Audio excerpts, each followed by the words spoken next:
جو شخص لوگوں سے باکثرت ملتا ہے وہ ان کی نظروں میں حقیر ہو جاتا ہے اور لوگ اس کو کمینگی اور غفلت میں اپنے برابر جانتے ہیں۔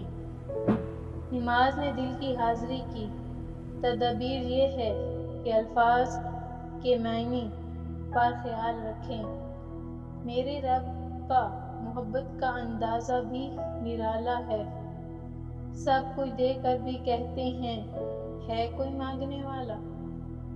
ہر کام کی ابتدا آنکھ سے ہوتی ہے۔ کسی کی پہچان علم سے نہیں ہوتی بلکہ ادب سے ہوتی ہے، کیونکہ علم تو ابلیس کے پاس بھی تھا لیکن وہ ادب سے محروم تھا۔ صبر کی کڑواہٹ، علم کی مٹھاس اور عمل کی سختی وہ دوا ہے جس سے دل کی ہر بیماری کا علاج ہو سکتا ہے۔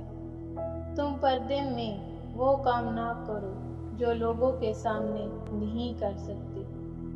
خواہش پر غالب آنا فرشتوں کی صفت ہے اور خواہش سے مغلوب ہونا جانوروں کی۔ جس شخص کی دنیا کی تجارت اپنے اندر یوں دبا لے کہ اسے آخرت کی تجارت یاد ہی نہ رہے، وہ یقیناً بڑا بدبخت ہے۔ ہر چیز کو اس کی ضد سے ہی توڑا جا سکتا ہے۔ شہوت جتنی زیادہ ہوگی اتنا ہی زیادہ ثواب اس کی مخالفت کرنے والوں کو ملے گا۔